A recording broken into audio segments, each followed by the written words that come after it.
2 महीने पहले हरियाणा की राजनीति में बड़ी उथल पुथल देखने को मिली थी। 12 मार्च को मनोहर लाल खट्टर ने सीएम पद से इस्तीफा दे दिया था। बीजेपी और जेजेपी के बीच गठबंधन भी टूट गया। खट्टर की जगह बीजेपी ने नायब सिंह सैनी को सीएम बनाया। वजह रही किसानों और जाटों की नाराजगी। मनोहर लाल खट्टर अब करनाल से लोकसभा चुनाव के मैदान में हैं। ये हरियाणा की वही सीट है जहां पिछली बार बीजेपी ने 70% वोटों के साथ जीत दर्ज की थी। ऐसे में सवाल ये है कि क्या खट्टर 2019 की जीत दोहरा पाएंगे या फिर जाटों की नाराजगी उन्हें भारी पड़ सकती है। खट्टर के खिलाफ कांग्रेस ने दिव्यांशु बुद्धिराजा को उतारा है, जबकि जेजेपी ने देवेंद्र कादियान को टिकट दिया है। खट्टर को घेरने के लिए किसान नेता राकेश टिकैत भी करनाल में डटे हुए हैं। बदले समीकरणों के बीच जाट और पंजाबी बाहुल्य सीट पर मुकाबला कांटे का दिख रहा है।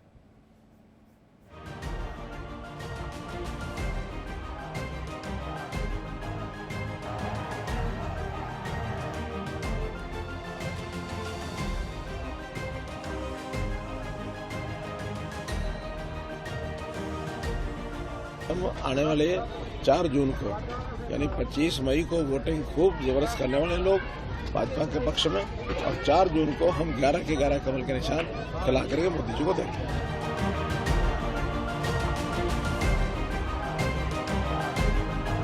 असली मायने में भगोड़े मनोहर लाल जी हैं। अगर हिम्मत है तो आपके चैनल के माध्यम से मनोहर लाल जी तक संदेश देते हैं, डिबेट रखिए, जगह समय स्थान आपका, आप बताइए कहाँ आना है। 9.5 साल के काम आप लेके आइए और 9.5 साल का कच्चा चिट्ठा मैं लेके आऊंगा। जनता फैसला करेगी कौन भगोड़ा है कौन नहीं। करनाल हरियाणा की वो लोकसभा सीट है जहां पिछले चुनाव में बीजेपी ने 70% से ज्यादा वोटों से जीत हासिल की थी। मोदी मैजिक का असर ऐसा हुआ कि 2019 में बीजेपी ने हरियाणा की सभी 10 सीटों पर कमल खिलाया था, लेकिन इस बार तस्वीर अलग है। किसान आंदोलन, एमएसपी का मुद्दा, जाटों की नाराजगी और एंटी इनकम्बेंसी ने बीजेपी को थोड़ा टेंशन में डाल दिया है। यही वजह है कि हरियाणा में पार्टी ने पूरी ताकत झोंक रखी है। करनाल सीट से अब की बार पूर्व सीएम मनोहर लाल खट्टर मैदान में हैं। ये जो अपनों को संभाल के रखें, जिस दिन खुल गया हिसाब किताब तब इनको ध्यान में आएगा कि हमारे संपर्क में कितने हैं। हम चाहते हैं अब चुनाव तक कोई ज्यादा बात ना हो, क्योंकि चुनाव जिसने जहां से लड़ना उसने लड़ना ही है। इसलिए बहुत लोग हमारे संपर्क में भी हैं, चाहे मेन मुख्य विपक्षी दल है 30 मेंबर का। अब 30 मेंबर से वो क्या करना चाहते हैं, जो करना सो कर लें। 30 मेंबर के लोग अविश्वास प्रस्ताव भी लाएंगे तो वहीं गिरेंगे, और उनके भी कितने हमारे साथ खड़े होंगे, कितने बाकी दलों के हमारे साथ खड़े होंगे, ये उनको नहीं पता, हमें तो। मनोहर लाल खट्टर प्रधानमंत्री मोदी के करीबी माने जाते हैं। उनके सामने करनाल सीट पर पिछली बार से भी बड़ी जीत दर्ज करने की चुनौती है। खट्टर के खिलाफ कांग्रेस ने युवा चेहरे दिव्यांशु बुद्धिराजा को उतारा है। उन्हें दीपेंद्र हुड्डा और राहुल गांधी का करीबी माना जाता है। कांग्रेस ने दिव्यांशु को उतारकर पंजाबी कार्ड खेलने की कोशिश की है। जेजेपी ने देवेंद्र कादियान को टिकट दिया है। करनाल सीट पर मुख्य मुकाबला बीजेपी और कांग्रेस के बीच है। कांग्रेस प्रत्याशी दिव्यांशु बुद्धिराजा लगातार जनसंपर्क कर रहे हैं और मनोहर लाल खट्टर पर हमलावर हैं। वो कह रहे हैं कि करनाल की जनता बर्खास्त सीएम को नहीं चुनेगी। हरियाणा और दिल्ली दोनों जगहों पर बदलाव होगा। बीजेपी सरकार लोगों का भरोसा खो चुकी है। दूसरी तरफ मनोहर लाल खट्टर एक बार फिर हरियाणा की सभी सीटों पर कमल खिलाने का दावा कर रहे हैं।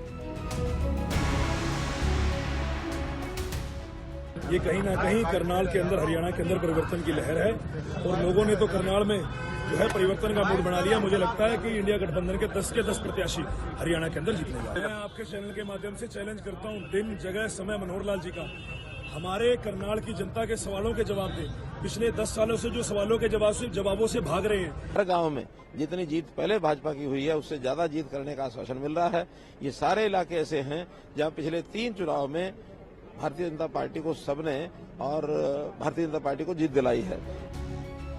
मनोहर लाल खट्टर पहले गैर जाट नेता है जिन्होंने 10 साल तक हरियाणा के सीएम की कुर्सी संभाली। हालांकि किसानों और जाटों की बढ़ती नाराजगी को देखते हुए 2 महीने पहले बीजेपी ने उन्हें हटाकर नायब सिंह सैनी को सीएम बना दिया, लेकिन हरियाणा सरकार अभी भी संकट में है। चुनावी घमासान के बीच 3 निर्दलीय विधायकों ने इस्तीफा दे दिया। यह देश की दिशा और दशा तय करने वाला चुनाव है।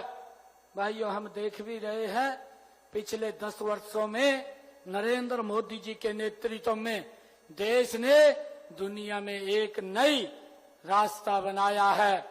कांग्रेस की तरफ से तो बिल्कुल हमारी तरफ से स्ट्रेट फॉरवर्ड जो है राजनीति रहेगी। हम जो है न तो कोई तोड़फोड़ में जाना चाहते हैं, न शॉर्टकट में जाना चाहते हैं, मगर जरूर से संविधान का पालन हो।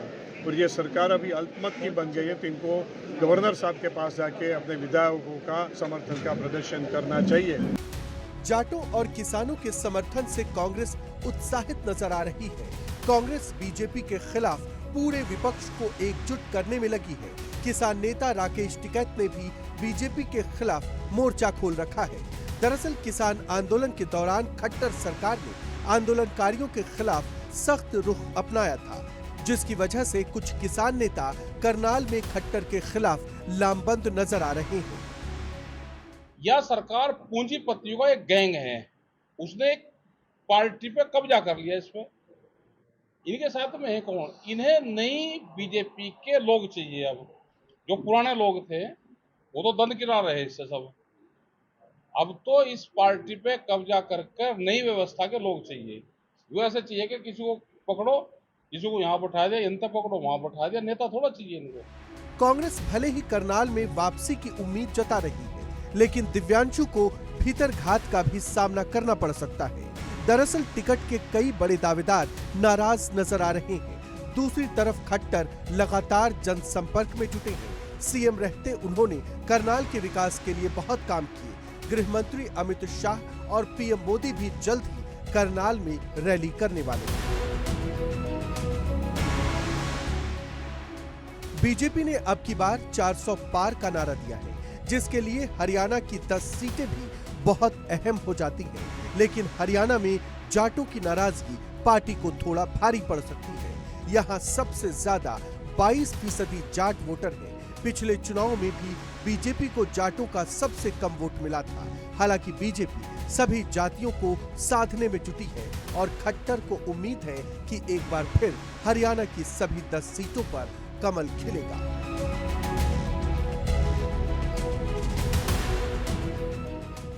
Bureau report, India daily live.